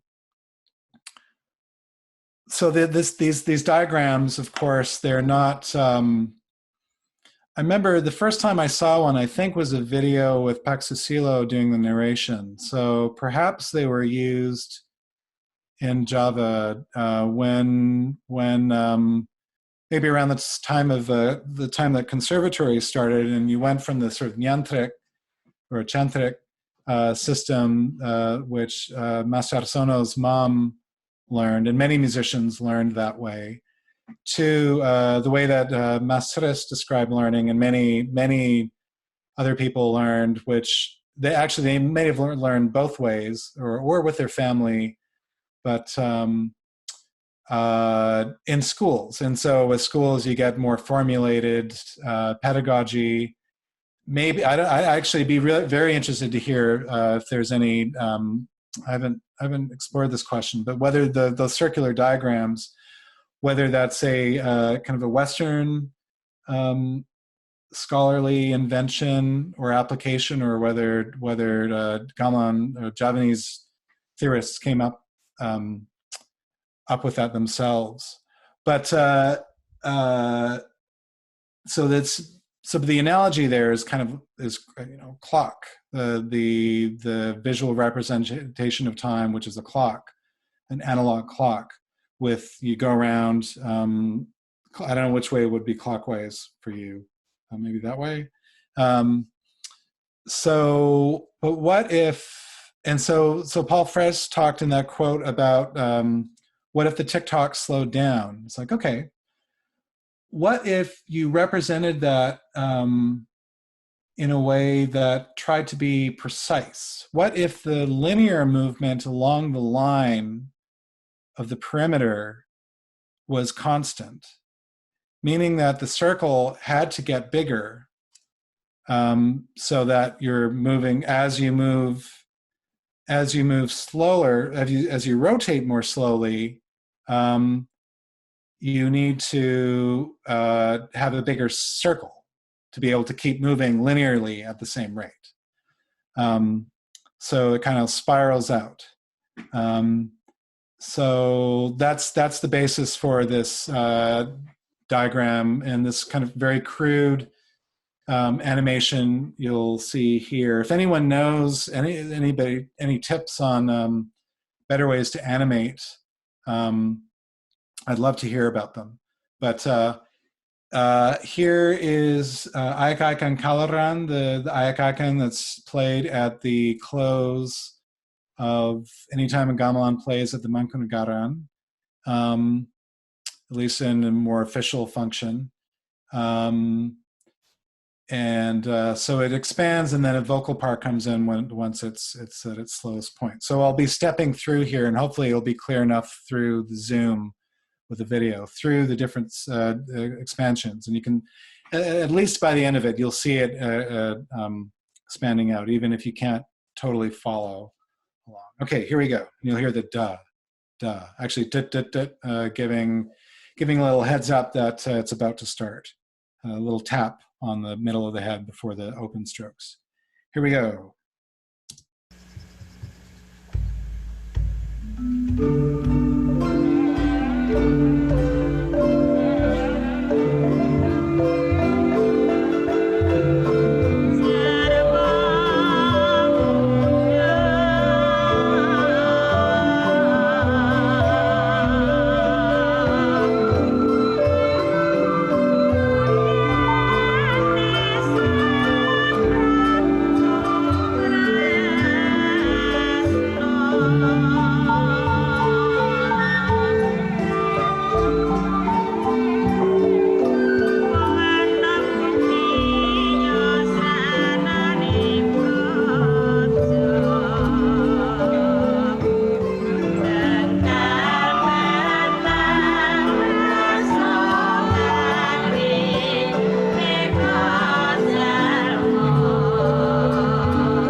Forgot that I had one more cycle of diagram there. So yeah, so gradually, by that point there, it still slows down a little bit through the first gongan with vocal. When I got the recording and analyzed it and figured out where the strokes of gong were happening. So, and the other nifty thing is it looks a little bit like a gong with the penchant in the middle and then the rim. I think that's purely coincidental, but it made for a cool graphic for the poster I did for my the compositional performance part of my master's thesis. Okay, I did have one other example. Maybe I'll leave this one because I do want to, or maybe I'll come back to it if people really want to hear it. But this is the other experience. I'll just explain it first. But here, this is irama as we usually think of it. In these are the two transitions that happen in, and again, this is based a transcription where representing time through space on the page and linear going horizontally here. So, but it shows how Bulungan goes from being lancar, from being fluent and being the melody, and every instrument just plays along with it. Actually, that's before here. To it being kind of skeletal, to it really being skeletal. And part of what happens there is that you speed up and then you switch to the umpak. And umpak doesn't always mean this, but very often it does. It means that that's where you shift. If it is Bulungan Nibani, the umpak is where you shift. If the inga is Bulungan Nibani, so the rest note, that's the point at which you shift into Bulungan Nibani. And then the umpak is usually taken from the inga, but you haven't yet finished the gong where you started in Merang. So the Bulungan cuts in half, and we can think of it as rest note, but really the pace of it is the pace that we were used to hearing back here. Right, you can see visually that's more or less the same, and it should be because the principle of irama is roughly doubling or roughly halving in tempo or in level of pulsation. Then, though, it starts slowing down and slowing down and slowing down till it gets to irama willet, and then after maybe a cycle of that, or thing that musicians started doing. I don't know when they started doing this. That would also be, if someone has an answer to that question, I'd love to hear it. When the novel technique of going into irama rangkap right at the beginning of inga, straight away, that became a thing. I think maybe in the early 80s, it was definitely popular in the 90s when I first went to solo. But you can see once it gets to irama rangkap. So forget about this for a second. there's nothing that, I mean, there's Kampiang that's marking that point. So there is something that's happening in that point. But even though conceptually you could think of this as a Bulungan beat, this is really where you're hearing the Bulungan, right? It's at the end, and importantly, in Irama Willet, the phrase is also double. So you go from Irama Dadi, and actually at this point you'd start playing extra long phrases, or it's kind of a transitional thing that you do. Then you go from playing one Chenkok. So here, the Gander and Gambang, you'd have one Chenkok per Gotro, considering a Gotro rest note, rest note. So that would be a Chenkok, that would be a Chenkok. Except here, they're half Chenkok in Irama Tangong. Irama Dadi, there would be the regular Chenkok. But here, you play two Chenkok, so two patterns, one pattern ending on 6, one pattern ending on 5, and so on. Unless it's Ayikuning or Patukulut, where you've got the double length pattern. So there's, yeah, again, there's even just talking about this, and this gets more into the realm of the immediate practical knowledge. You think about double or half, or double regular half.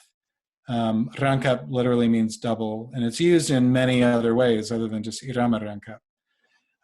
But going from Willa to Rangkap, you instead stretch the patterns so that you've got these double length patterns by filling them in internally, rather than playing 2 in the place of 1. And Peking can kind of, I'm trying to remember, yeah, I think Peking can also play around with that. You might weave around a little bit more, but you wouldn't. With Peking here, you are making up, this is actually the faint notes here are showing kind of the Bulungan Melaku type Bulungan that is the basis for a Peking part. If you think of that as this kind of algorithmic way of thinking of a Peking, take a pair of tones, play that pair of tones twice, and then double each tone. Which most people, when they play Peking, I mean, you don't have fully written out Peking parts. You learn how to apply this algorithm, whether or not you think of it exactly like that, to a given Bulungan. But in Irama Willet, in Bulungan Ibani, you have to come up with a Bulungan to play to each tone. And come up with or remember what the appropriate one is. So maybe I won't play that example, but you get, but this is really where it's pushing these limits of how long a phrase can be. And I should have actually, I'm not sure how long this is in seconds. That's an oversight, which I'd want to fix if I revisit this as a publication or as a website. But it's long in any case. So, I mean, this is as long as, well, you can see compared to there, it's almost as long as, well, not quite as long as almost as long as the phrase. If the Kotok is marking tu gotra is considered a phrase in Merong, Kotok tu kerap, it's almost as long as that. But now the Bulungan is really just more in the punctuating. It's kind of joined gong and kanong in the kind of the realm of punctuating rather than the realm of melody. So melody does in some sense fall away. Okay, I think I'll stop there I've been talking continuously with only little bits of music for quite a while here. So, but thank you for sticking with me or bearing with me, as the case may be. But I'll stop sharing my screen now and see if there are questions. Yeah, Chris, you're up for taking a couple questions? Sure. Yeah. Okay. If anybody has any specific questions, I would ask you to queue up in the chat box. And I would also, since my intro was cut off earlier, just in case you didn't hear it, please donate at the Nusantara Arts website for the Artist to Artist Preservation Fund, sending money to Indonesian artists, which Kitsi is going to help us distribute in the next couple of weeks, as well as a dance class, which we are an online Javanese dance class with a couple dance teachers from the Mangkunegaran who will be facilitating those dance classes. Check those out on our website. Otherwise, let's go on there. I don't have anybody queued up yet, Chris, so I just want to mention something really quick. I love the diagram that you did that looks like the gong in the visualization. And I think that you're right. That could be very cool if it's animated in a way that would be a very interesting way for people to really conceptualize and understand that. Because there's so many different diagrams that people have tried to make. But the one that actually moves, oh yeah, that's very helpful. Yeah. All right. So Sumar-san has a question, please. Hello, Mas Chris. Thank you. Hi, Pakma-san. I wonder if you have read my recent article on Irama, which I sent it to Matt as well. Because it seems to me maybe my article is just a condensed version of your MA thesis. But I wonder, because it's all of this seems to be what I was doing in that article, including comparison with the Western music, or even though I know only a little bit of Western music.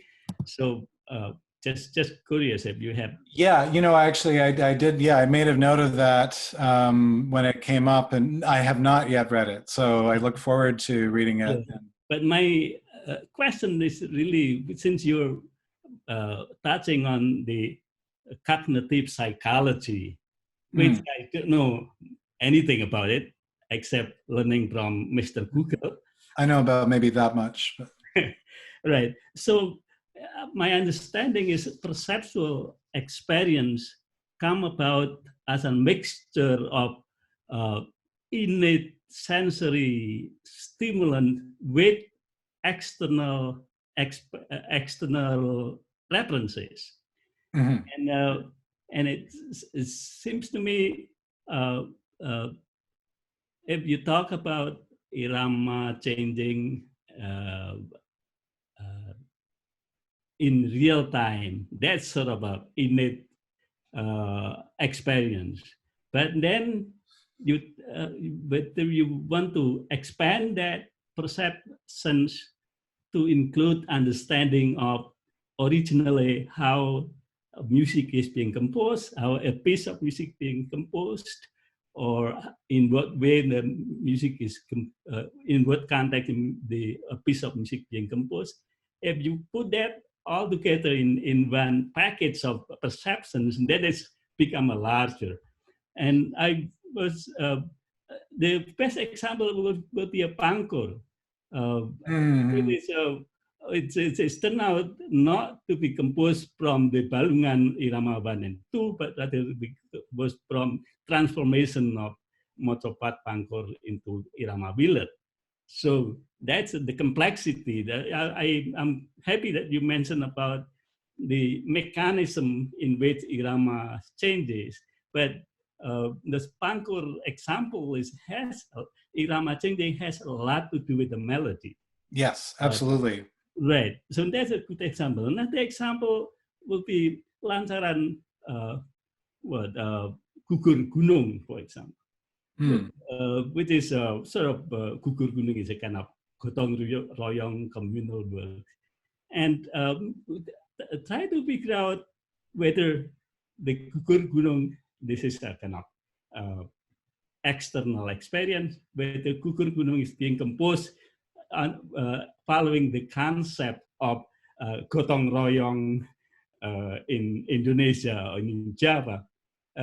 So, and then maybe this all has something to do with how challenging it is to write a program note.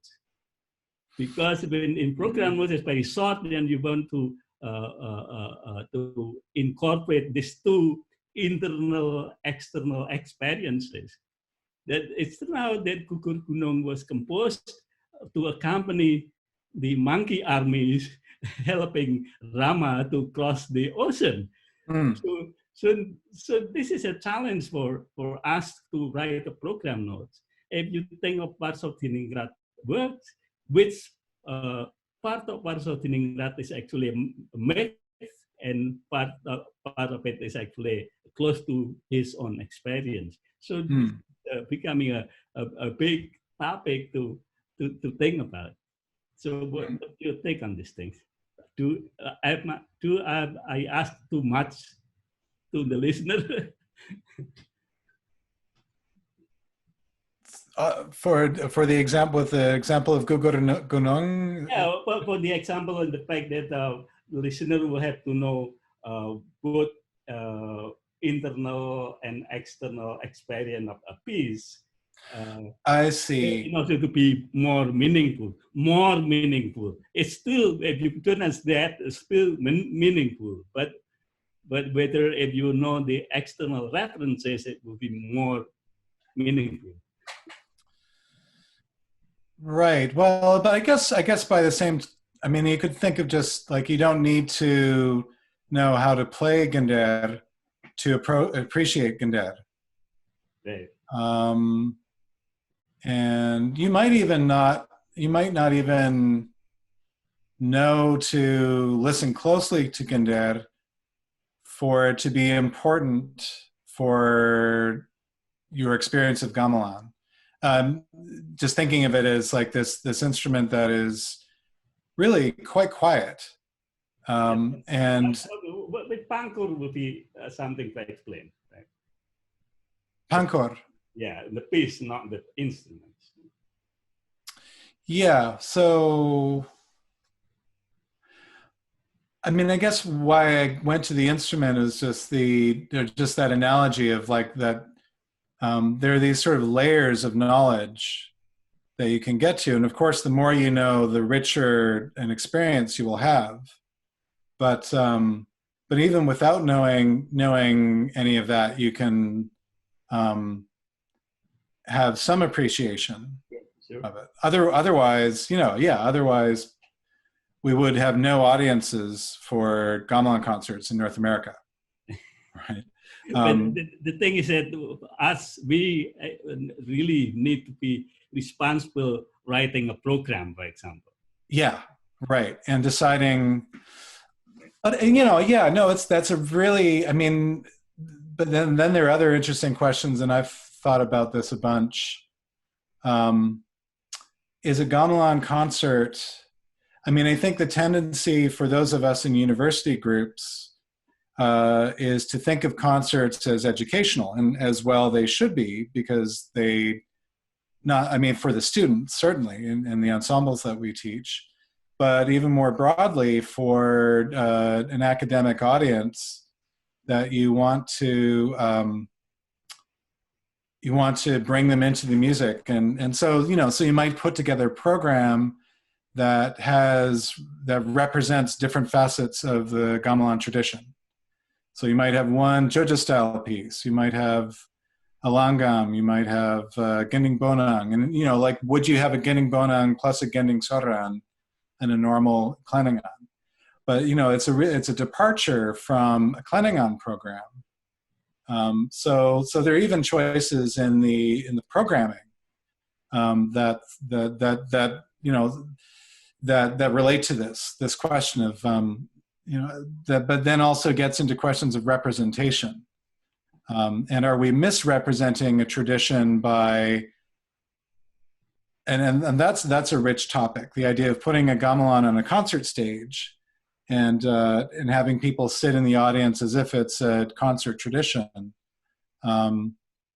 And certainly it can be, and you can treat it that way, and it's not only us in North America that are doing that.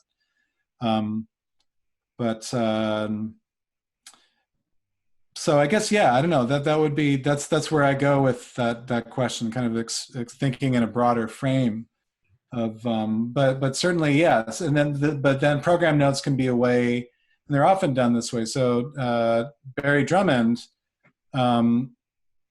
has always tried to, with his programs, it's closer to a klanengan type programming in the order of pieces and the mix of pieces and the progression from Pelaglima to Sanjonam to so going through the pautet and from the more stately, austere kind of mood to the more lively, and he explains that in the program notes.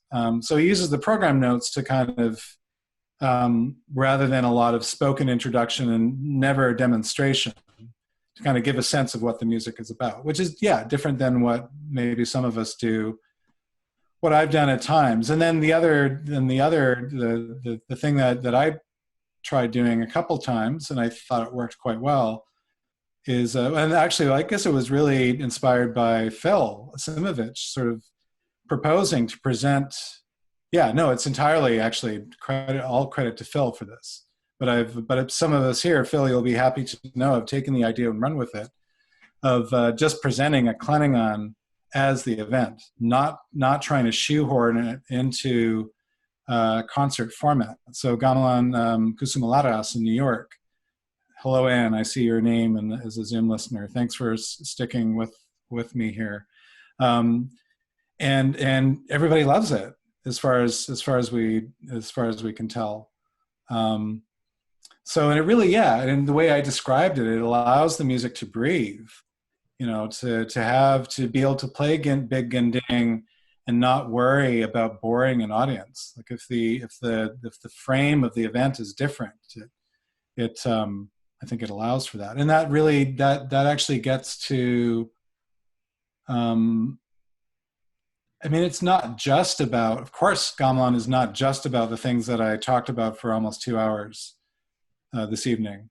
It's also about just the deliciousness of garap and of the intricacies and the interaction between players and just the lusciousness of the texture of this, all these instruments playing together. There's so many layers to it.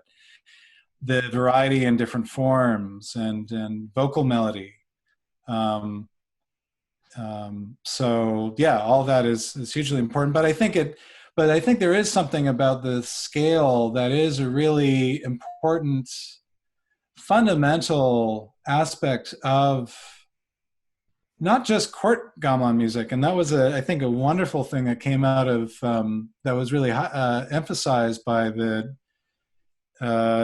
at least for me, that I learned from interviewing Master Sono and just learning the way that these groups outside the courts that became kind of the superstar groups in the 70s and 80s. So Chondong Raos and Ngrepto Raras, Muri Raras. The way that they still, like the big forms were still part of common musical culture of gamelan. And that's maybe, like that does seem to be going away now. But I think it's definitely something worth preserving, and hopefully preserving in a living form rather than a museumified form, in whatever ways are possible. So anyway, thank you for the question, Paximar-san. Thanks.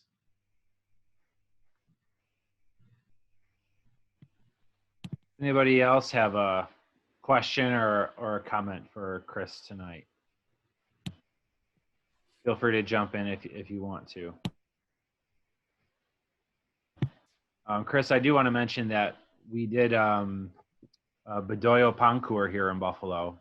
Awesome, yay. Yeah, that was in January of 2 years ago, I believe it was, or January of last year. And Darsono was in town when we did it, so that was super fun. But we had to get the whole group to sing, even though not everybody is comfortable with singing. Yeah, and it was just an incredible experience.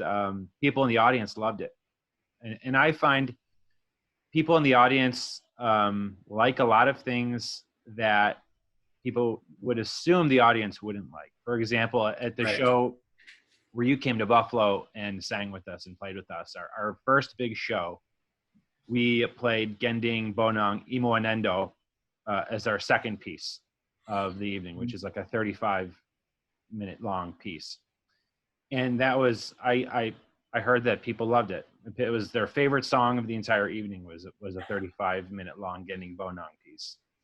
Not the, the short, catchy, Langgam style or Lanchuran style that we did, but it was the long pieces. Right. Yeah. Yeah. I think part of that also, this gets into a whole other topic of the do I even want to go there? Well, I won't encourage further conversation about it tonight, but just, yeah, the difficulty that people have with the density of texture and the vocal aspect, or can have with that. So, and purely instrumental pieces can come off, can be a good, especially Gending Bonang, can be actually, in some ways, are more approachable pieces. But we shouldn't accept that as limit ourselves to that, because there's so much amazingness to Karawitan to share. I don't have any other, I do have some questions coming in now. From Sutrisno, if you want to jump in, Mastres. You're muted. Oh, I just okay. Now I can hear you.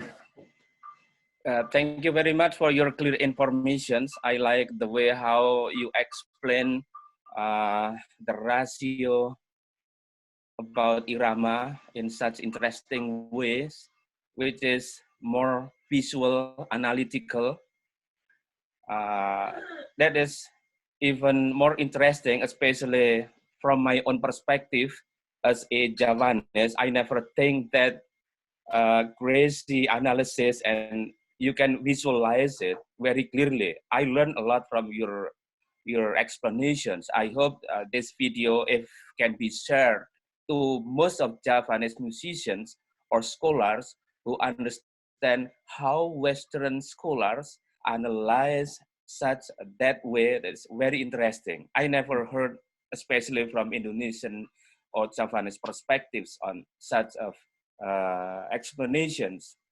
I would like to add a little bit, and I like the way how you explain on your students, how you use nong tokpol, which is very common in Yogyakarta style, actually, especially during the time when the dance teacher or the gamelan teacher explains to Raya students who have not only musical background, but also dance or other aspect of performing arts. In the Ladrang sections, for example, many dance teacher, like the late of Pak Sasmito Dipuro, even the late of Pak Cokro, likes very much to use that kind of terminology, tok nong tok pol, because in that way, the dancer will be able to articulate the rhythm, but also the phrase of the movement itself. For example, with this kind of dance movement, tok and pull and nong and gang, something like that. It is very important. I like the way how you explain as well to your students so that they will understand not only the form or structure that they use. Congratulations again. I like very much. Thank you. Well, yeah, I'm glad to hear that that it's not so far out. Exactly. Yeah, I'm in agreement with you. But little things that would like to add a little bit in terms of the analytical approach toward to the irama, that you use the density levels and maybe double it, whatever, so on. I consider myself, from my own perspective, there should be other aspects that need to be considered, especially every time when we as a musicians change the irama from one irama to another iramas. Surely for the musicians who play elaborate instruments, they must also consider perhaps about the rasa, about technical skill, on how to choose the appropriate cengkok, in which, just to quote, perhaps refers to what Pak Sumarsam's theory, inner melody, in this regards, the musicians should think quickly to respond or to do a movement to catch up what next phrase should be, which is the gatra, or which the pattern that they are considering to play. That kind of things is not simple mathematic ratio. No. Yeah, I'm in agreement with you in that regard. But perhaps for the beginner who not really know about the rasa and the background of the piece itself, perhaps it's enough. It's good enough. Thank you for sharing, Pak Sumarsam, about your questions. It brings to this kind of deeper feelings. Thank you. Thank you, Masters. That does make me think of, I mean, I think this is also a question of representation, or links back to that, and made me think of Jodi's, she posted a comment about when I made the observation that it's only master's theses that are about like these highly technical topics. And she suggested that maybe it's because master's theses can be about the music itself. Dissertations are often required to be about ways of thinking about the music. I think in ethnomusicology, there's a strong emphasis, generally speaking, on the kind of cultural and social dimensions of music. So in Javanese and actually Indonesianist ethnomusicology, whether concerning Javanese gamelan or Balinese gamelan, and really it's a gamelanist scholarship that's most really is I mean that's the bulk of what there was at that point. But there is actually a much richer tradition, scholarly tradition of this kind of highly technical, and even going into, even when it branched into the more social and cultural, for example, with Ben Brinner's fascinating book, The Knowing Music, Making Music. I think I'm getting the title right. It's not too far away from the technical and analytical, but it is looking at that in terms of how musicians actually, and it's, and in thinking in cognitive terms, like how do musicians process information and interact with each other, and analyzing that.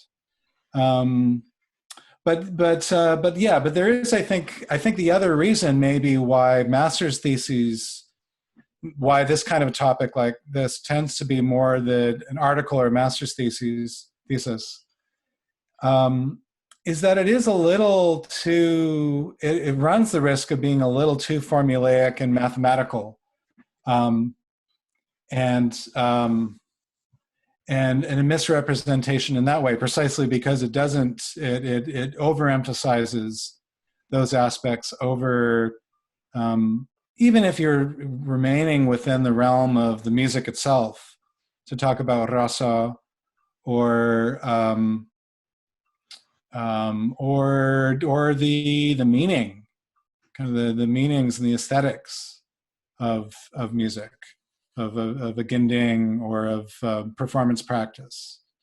So even without getting into examining kind of the social context and those dimensions, of course, all these things they don't exist in isolation. But I think that might be another reason why scholars tend to then go on to looking at the bigger picture, and so maybe some of these details don't get pursued as deeply. It's not entirely the case, but I think it is. I don't know. I'm trying to think of maybe if someone jump in, at least in a chat, if I'm overlooking a book length study. I mean, I did mention Mark Perlman's book, which does this. I mentioned Ben Brenner's, but Andy Sutton's, that was an older when it was more, it was still kind of in fashion or only starting to go out of fashion to do this highly technical kind of work within ethnomusicology. Anyway, that's maybe more for the scholars than for people that hang around scholars or have an interest in scholarship than people who really just want to focus on the playing. Not that there's in the Venn diagram, there's lots of overlap there, right? But Chris, I have another follow-up question, since Note is jumping in the chat quite quickly. So, and maybe Pa Sumarsam can help out with this as well. But I'm sort of thinking about the history of Irama, and when does Irama become a really important concept in Javanese gamelan? Because I'm not sure if it always was. It seems like in the older Charlie Ballin style of gamelan or something like that, Irama it's there, but it's not as flushed out. So when does Irama become such an interesting concept or a bigger concept, and how much has it progressed and evolved over time, instead of just imagining that Irama is sort of like as it is now for a long, has been for a long time? Like, did we see any big shifts in how Irama has been used over the history of gamelan?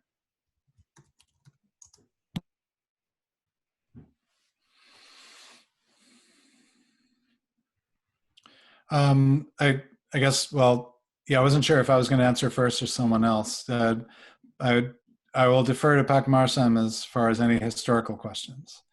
That is not, I've not followed his lead in pursuing that. And I think many people have been scared to, because he does it so majestically.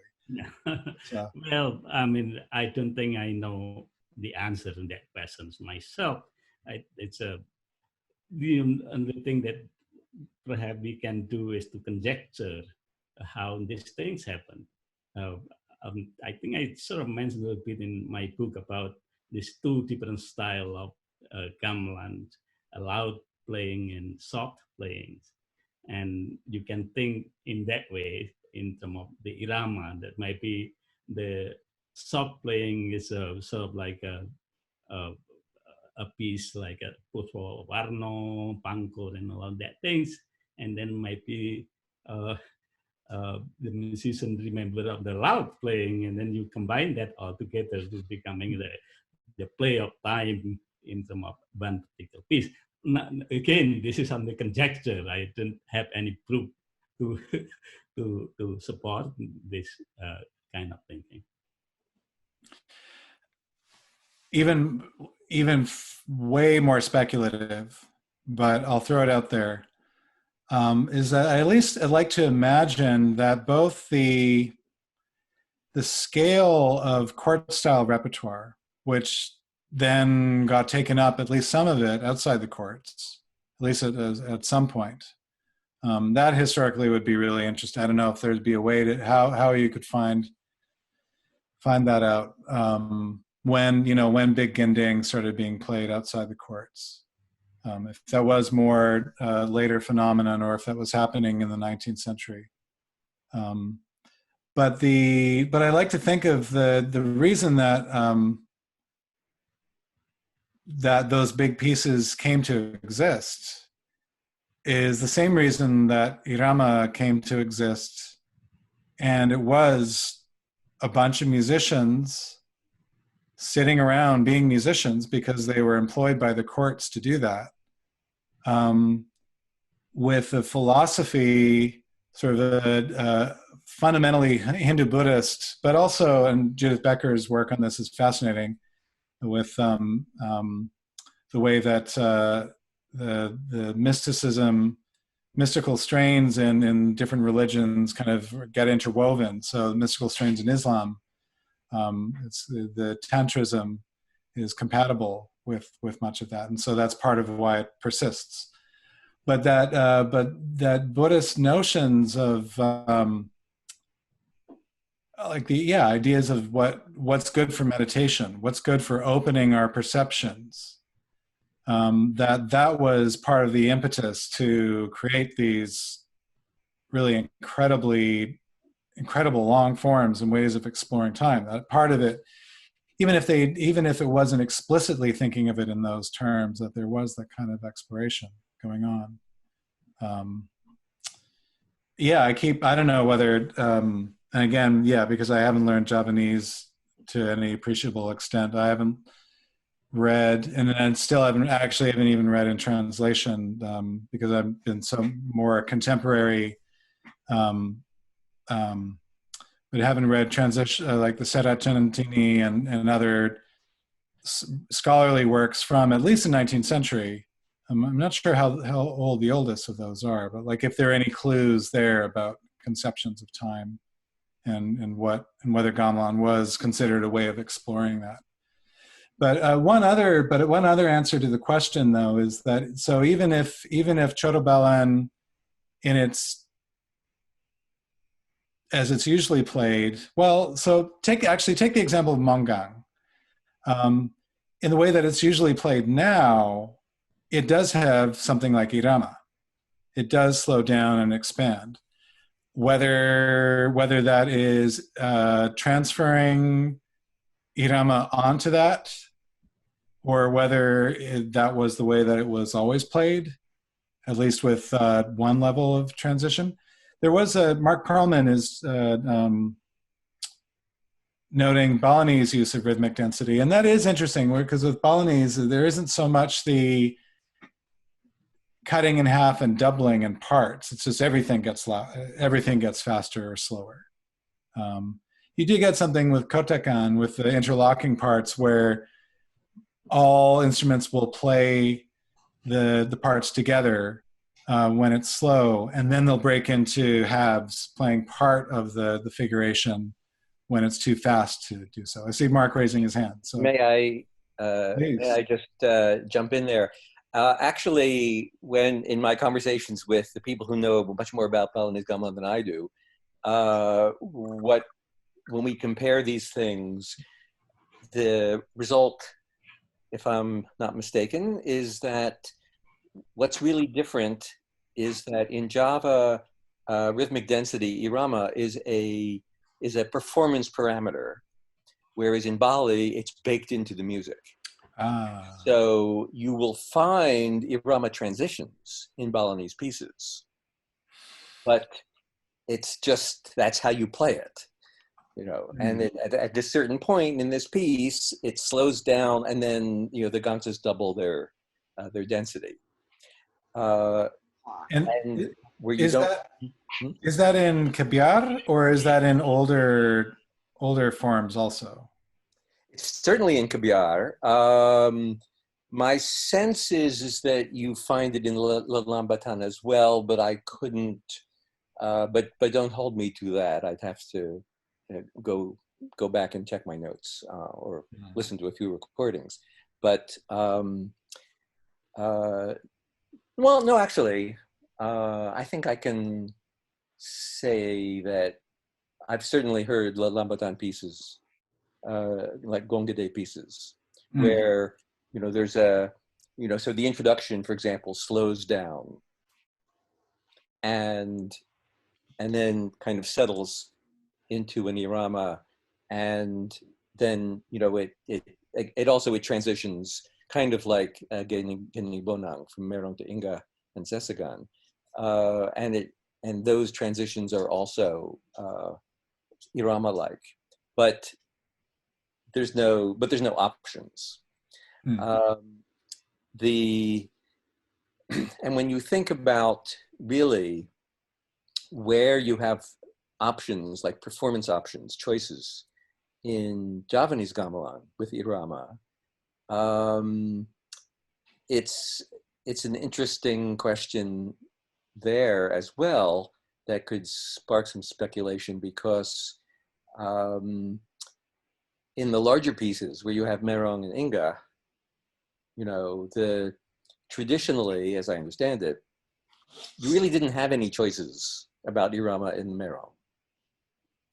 So you would start in Irama Tanggung, and then within 6 gotros or 8, you would slow down into Irama Dadi. And then, for the transition to the Inga, you would, move into Irama Tanggung again. Now, Sumarsam or Masmidi or Mastar or whoever else is or Mas Al, whoever is listening may correct me. My sense is that the first option you got historically was the option to perform the merong in Irama Rangkap. Real, actually, so-called, technically Irama Wilit. Well, yes, except it is really, I think you have to think of it as a Rangkap, and it's like Katawang, like the feel of it is in what you do with the Changkok is you play, except it's Irama Dadi Changkok, like the more stately kind of Changkok, but you're stretching them, right? You're not playing two Changkok in the... It's the same. It's Rangkap in the same sense that An Rangkap is Rangkap. Right. Again, if you look at the densities, it's technically Irama Wilit. But because you're not playing two Changkok instead of one, you're playing one long Changkok for right. one. That's why it's called Rangkap. But yeah, and then and if I'm not mistaken, that this practice in the in Merong of Gending came out of the Kapatian in the 19th century. And one still hears it, or at least one used to hear it every once in a while. But so the merong would then go into Irama Rangkap and then directly into the Inga in Irama Rangkap without transition. So that's that is an option where you could see Irama as a performance parameter. So something that you could choose to do in moment performance. But maybe, there we see, maybe that's a sign that there has been a kind of gradually opening up or expansion of the use of Irama choice over the decades or centuries, and making it more and more of an option for the performer. Just to continue Sumarsam's conjectures. I know I sort of like giving you my example of my conjecture, which is Kotok Ngorek, Yogyakarta. When the Kotok Ngorek is slowing down, and then the Saran section entering. And the same also in Kotok Ngorek in Solo, when the slow down and then the Kender entering.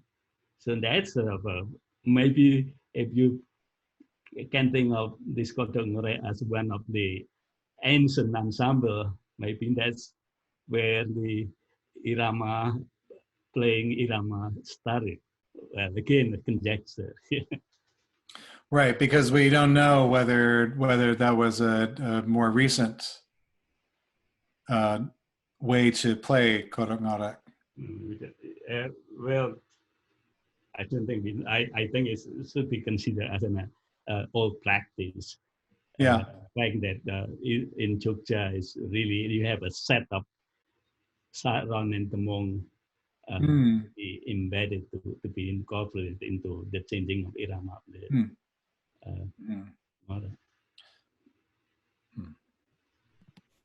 Wow, thanks for the great discussion from my question. I was actually, when I originally brought it up, I was thinking about phrasing it in terms of the question of the Balinese music. So thanks for bringing that up, Mark. And actually just a note for people, we may be trying to add a few lectures that have to do with Balinese music. I don't know very much about Balinese music at all, but I love it. So that may be happening as we go forward, which would be very interesting, I think, for a lot of people, and bring in a whole part of our community that is probably not coming to these Javanese lectures. Can I make a pitch there for Sundanese? and it's so underrepresented. Yeah, And if you know somebody who would be great for a lecture like that, pass them my way, and we'll set it up if they wanted I to. think there was somebody listening here, Henry. I have a question next. Andrew also. Andrew also. Midianto, if you have a question, I see your hand is raised. If you have a question, feel free to jump on. I'm not sure when you put your hand up, though.